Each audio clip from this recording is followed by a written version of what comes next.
Alright guys, what's going on? It's been a while, but we are finally playing Alliance War again.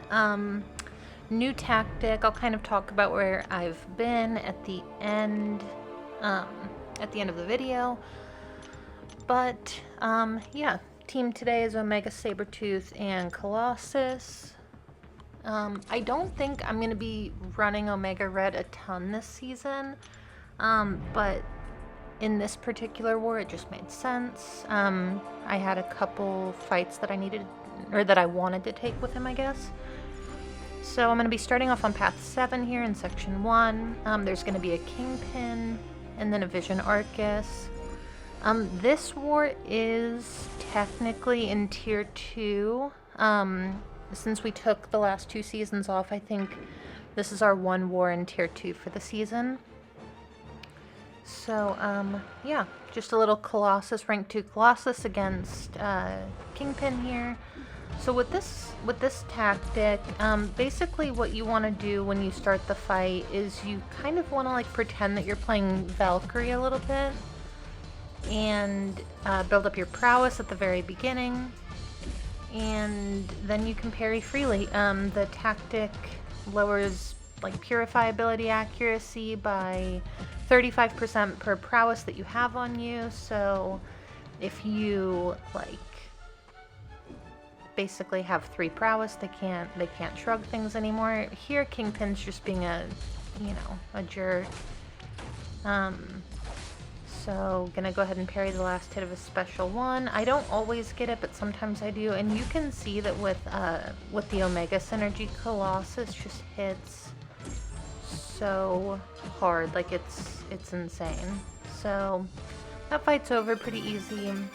Next fight here, I had an invuln in the overflow, so I'm going to use it for my next 2 fights. This is just a Vision Arcus. It is a rank 5. Even starting in Tier 2, like a lot, like these guys, like their rosters and their defense was like the same size as ours. So yeah, gonna just go ahead and build up my prowess, start parrying, and yeah, Colossus is immune to armor break unless he's fighting a tech champion. So Vision Arcus can't armor break me, so he can't cold snap me, and even if he could, I'm immune to it. So not a whole lot going on here, just kind of like a duel basically. But here, going to go ahead and drop a special 2, and it's just gonna kill him. So Colossus is super good, super fast in this meta. Next up, I'm gonna be taking this Elsa Bloodstone. This is Path 9 in Section 2. I'm not shock immune or shock resistant, so I'm basically, during the shock phase, I'm gonna work on building up my prowess.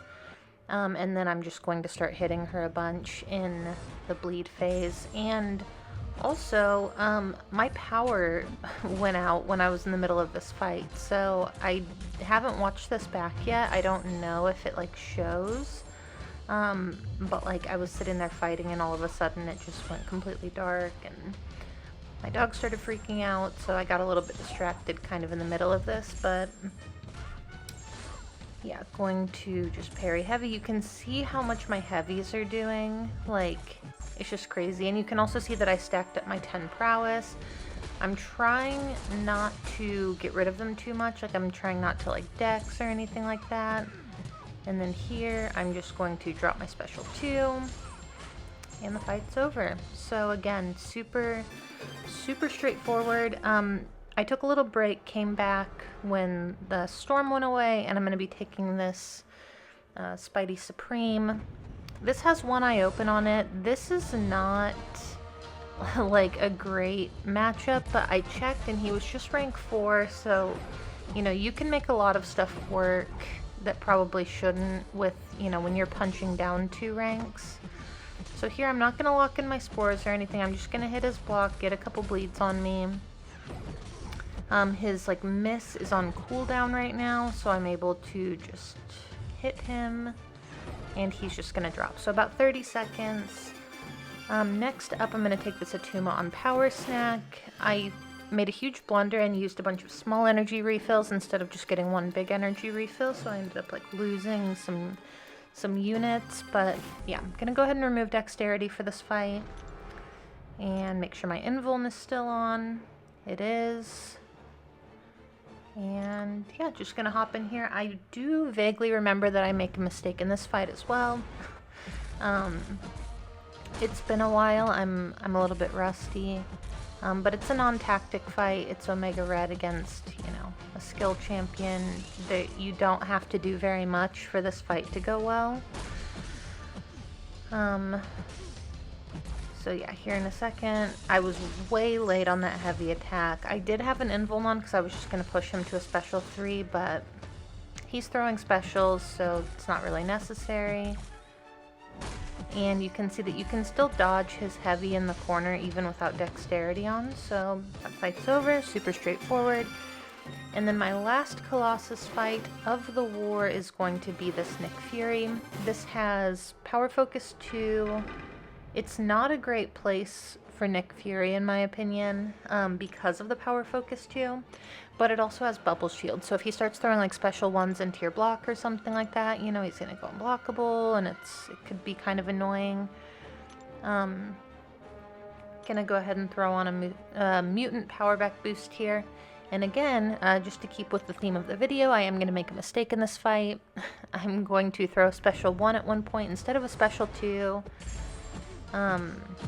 But yeah, I'm just trying to get him cornered right now. And so I was talking to someone because Colossus, I have a 6-star Colossus that I've messed with a little bit, like rank 3.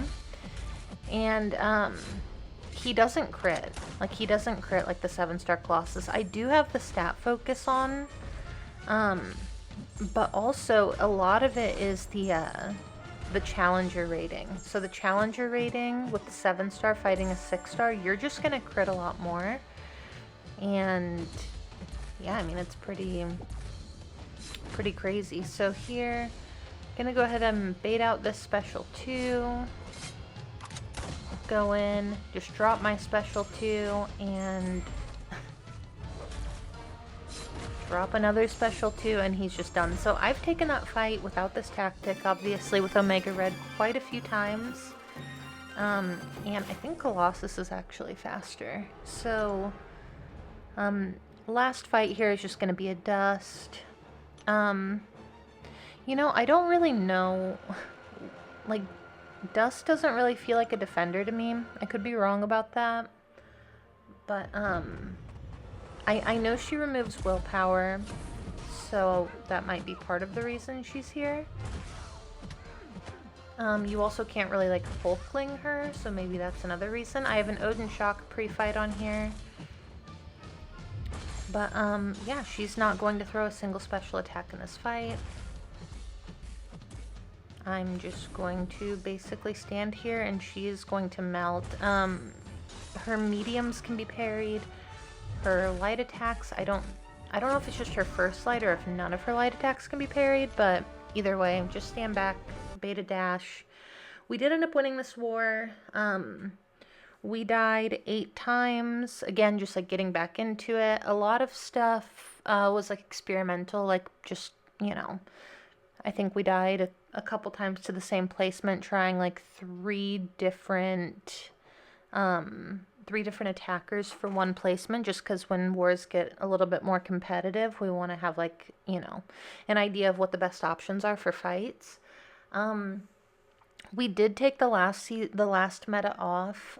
Basically, Kabam refused to push back the season for a week to let people spend time with their family for the holidays, and so our thought process was basically just that, well, if we're going to end up foregoing that war, because we're not going to, we have a lot of people with like kids and stuff. If we're going to forego that one war, then it would make all of the items that you need to spend in the other 11 wars feel a lot worse, knowing that we're not going to give one of the wars our best. So we decided to take that season off. We hated the global anyway. And then we were going to push for the second season of the last meta. And basically we were at a huge disadvantage. We didn't have as much practice. Everyone else had a full season of practice. We didn't. We weren't competitive. We were losing to alliances that we shouldn't have been losing to. And yeah, and then we also lost our planner to like a medical emergency. He had to get like an emergency surgery in the middle of the season, so it would have required me to plan for 2 battle groups or for Taters to plan for 2 battle groups, and we just weren't willing to do that. So yeah, that's it. First war of the season. Let me know what you think about this meta. I've seen a lot of people that hate it. I personally like it better than the last one, but I know that I'm, you know, in a minority there. Like I know that a lot of people feel the exact opposite way. But I just hated the last meta so much. I thought it was so stupid and just so like, you know, expensive if you make one mistake, or even if you don't make a mistake and the AI just feels like launching a special into your block or won't give you an intercept, you're just dead. And I really hated that. So this one I think is a little bit better. I still think that Kabam is really confused. I'll probably make a separate video about this actually. I think that Kabam just doesn't understand how to find a balance between like challenging and fun. This is a game, it's meant to be fun, and like as easy as some of the other metas have been in the past, you don't need to make something so punishing that you can literally get in a hole and not be able to finish a fight, which is what's happening in this meta right now. Lots of people timing out because they stack up too many indestructibles and it just kind of falls apart from there. So anyway, I'll make a separate video about that, but thank you guys so much for watching, and I will see you in the next one.